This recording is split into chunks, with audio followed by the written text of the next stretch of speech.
오늘 하나님 말씀 사사기 16장 15절부터 31절까지 말씀입니다. 하나님은 왜 삼손의 머리털을 자라게 하셨을까 생각해 보았습니다. 조선 역사에 원균 장수가 나옵니다. 상당히 괜찮은 장수였는데 크게 실패했습니다. 임진왜란 초기 이순신 장군과 협력해서 해전에서 승리했습니다. 그러다가 1597년 명나라 일본 회담이 결렬되고 정유 재란이 일어났을 때 이순신을 모함하는 실수를 했습니다. 결국 7,000량 해전에서 패배하고 전사했습니다. 이순신 장군이 명량해전에서 승리하지 않았으면 모든 패전의 책임을 다 뒤집어 쓸 뻔했습니다. 성경에도 성공가도를 달리다가 갑작스레 실패한 인물이 나옵니다. 바로 사사 삼손입니다. 삼손은 하나님께로부터 큰 능력을 받았지요. 아버지는 소라 땅 단지파의 마누아였습니다. 어느 날 여호와의 천사가 마누아의 아내에게 나타났습니다. 사사기 13장 5절 말씀이지요. 보라, 내가 임신하여 아들을 낳으리니 그의 머리 위에 삭도를 대지 말라. 이 아이는 태에서 나옴으로부터 하나님께 바쳐진 나실인이 됨이라. 그가 블레셋 사람의 손에서 이스라엘을 구원하기 시작하리라. 삼손은 커서 여호와의 영의 지배를 받았습니다. 여호와의 영에 이끌려 블레셋을 치기 시작했습니다. 딥나에 있는 한 여인과 결혼해서 여러 가지 일들을 벌였습니다. 수수께끼 내기 사건을 구실로 아스글론 사람 30명을 쳐 죽였습니다. 아내가 죽자 또 여러 사람을 또 쳐 죽였죠. 유다 사람 3,000명이 동원되어 체포해서 넘겨주자 나귀 턱뼈로 블레셋 사람 1,000명을 쳐 죽였습니다. 블레셋 중심 도시 가사에 가서 기생집에 머물 때 밤중에 성 문짝과 문설주 2개 문빗장을 빼어서 어깨에 메고 와버렸습니다. 삼손은 하나님께 바쳐진 나실인이었고 블레셋을 이겼으나 자기 욕망은 이기지 못했습니다. 여호와의 영이 움직일 때마다 괴력을 발휘해서 하나님의 목적을 이루었으나 본인은 점점 더 타락하게 되었습니다. 삼손은 결국 소랫골짜기에 들릴라로 인해 몰락의 길을 갔습니다. 삼손은 들릴라를 사랑했지만 들릴라는 삼손의 사랑을 이용했습니다. 동족 블레셋 방백들에게 삼손을 넘겨주었습니다. 삼손은 면도칼 삭도를 대지 않은 머리털의 비밀을 누설했습니다. 결국 무력해지고 체포되었습니다. 사사기 16장 19절 말씀입니다. 들릴라가 삼손에게 자기 무릎을 베고 자게 하고 사람을 불러 그의 머리털 7가닥을 밀고 괴롭게 하여 본즉 그의 힘이 없어졌더라. 당시 삼손이 머리털을 7가닥으로 꼬아 놓았던 듯합니다. 삼손은 체포되어 눈이 뽑히고 가사로 끌려갔습니다. 놋줄에 묶이고 감옥에 갇혀 맷돌을 돌리는 치욕을 당했습니다. 16장 21절 말씀입니다. 블레셋 사람들이 그를 붙잡아 그의 눈을 빼고 끌고 가사에 내려가 놋줄로 매고 그에게 옥에서 맷돌을 돌리게 하였더라. 타락한 삼손은 이스라엘을 블레셋으로부터 구하려는 하나님의 목적을 망친 듯이 보였습니다. 그러나 하나님은 삼손의 타락과 실패에도 불구하고 하나님의 목적을 스스로 이루어 가시는 분이십니다. 여호와는 인간의 상상을 초월하는 분이십니다. 여호와의 사자가 처음 나타났을 때 삼손의 아버지 마누아가 천사에게 이름을 물었었습니다. 그때 여호와의 사자는 어찌하여 내 이름을 묻느냐? 내 이름은 기묘자라 했습니다. 내 이름은 너희가 다 이해할 수 없는 비밀이다. 내 이름은 놀라움 그 자체다 하셨습니다. 하나님은 놀라운 기묘자이십니다. 하나님은 삼손이 실패하고 블레셋이 온갖 망령된 짓을 해도 하나님의 역사를 은밀하게 진행하셨습니다. 16장 22절 말씀이지요. 그의 머리털이 밀린 후에 다시 자라기 시작하니라. 삼손의 머리털이 자라는데 얼마의 시간이 걸렸을까요? 몇 달쯤 되었을까요? 블레셋 사람들이 자기들의 신 다곤 신전에서 축하연을 열었습니다. 자기들에게 승리를 안겨준 다곤 신에게 제사를 드리고 또 찬양을 하고 자기들도 즐기는 축하연을 열었습니다. 점점 더 흥이 고조된 사람들은 감옥에서 삼손을 불러내어 제주를 부리게 했습니다. 삼손은 그들이 기뻐할 만한 제주를 부렸습니다. 무슨 제주를 벌였을까요? 나귀 턱뼈를 휘두르는 동작을 했을런지 모르겠습니다. 삼손은 드디어 기회를 잡았습니다. 신전 두 기둥 사이에 서서 양손으로 두 기둥을 끼고 하나님께 기도했습니다. 16장 30절 말씀입니다.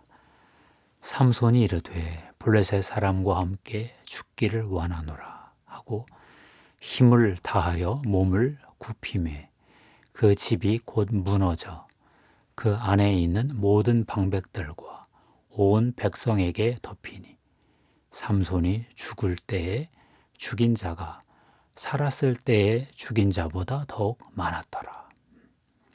신전 내부에 지배계층 방백들이 다 죽었습니다. 지붕에서 삼손의 제주를 관람하던 3,000명도 죽었습니다. 하나님은 삼손을 무력하게 만들고 회개하게 하시고 마지막 사명을 깨닫게 하시고 기도하게 하고 기도에 응답하심으로 친히 하나님의 목적을 이루셨습니다. 16장 31절 말씀이 있지요. 그의 형제와 아버지의 온 집이 다 내려가서 그의 시체를 가지고 올라가서 소라와 에스다올 사이 그의 아버지 마노아의 장지에 장사하니라. 삼손이 이스라엘의 사사로 20년 동안 지냈더라. 하나님은 십자가 사건에서도 은밀하게 하나님의 목적을 이루셨습니다.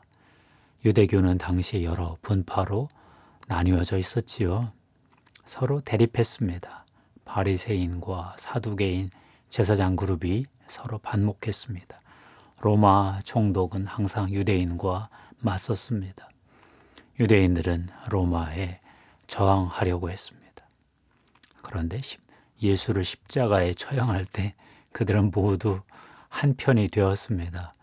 예수를 제거하는데 협력했습니다. 12 제자 중 하나 가룟 유다의 배신도 이용했습니다.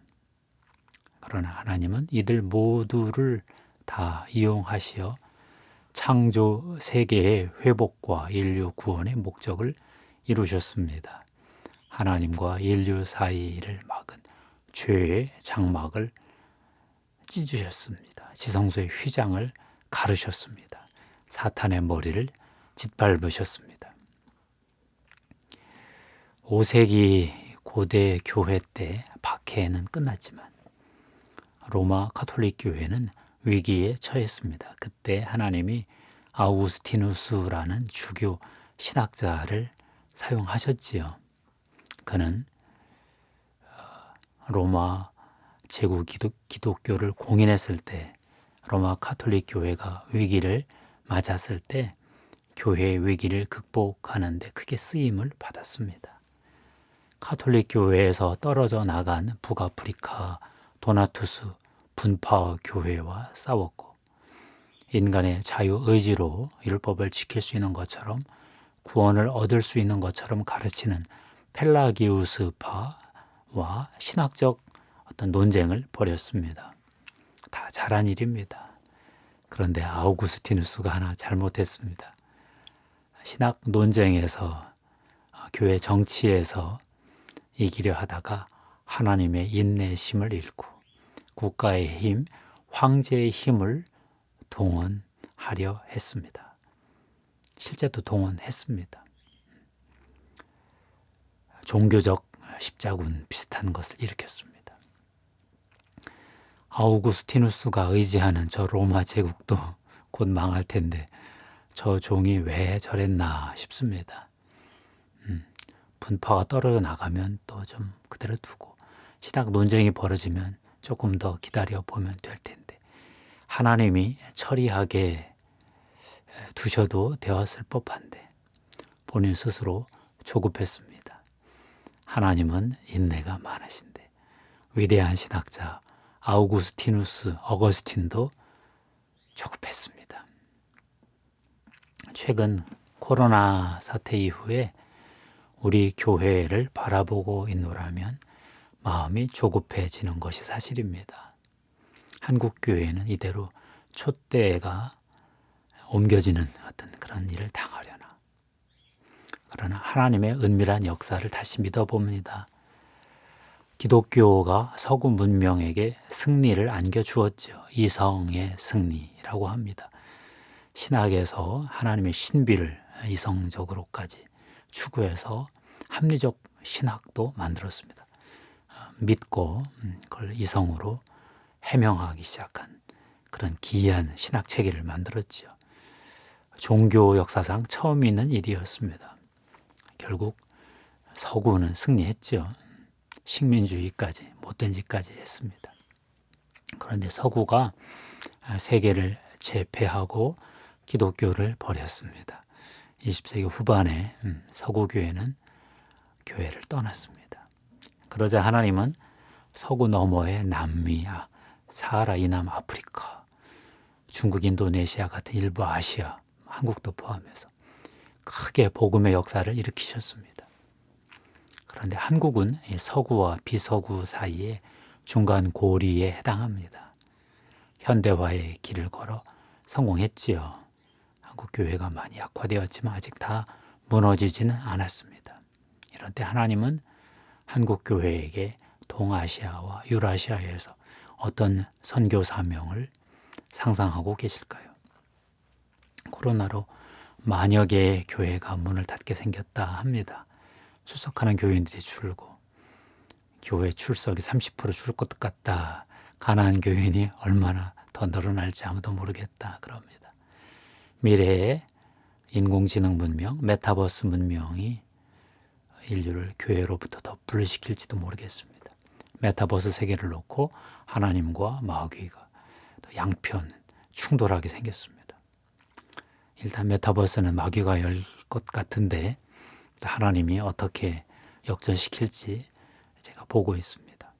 마크 주커버그보다는 하나님이 더 뛰어나시겠죠. 이 시대에 새로운 교회 형태를 상상합니다. 하나님이 어떤 개인을 부르시고 어떤 공동체를 만드시고 어떤 하나님 나라 일을 맡기실까 기도하게 됩니다.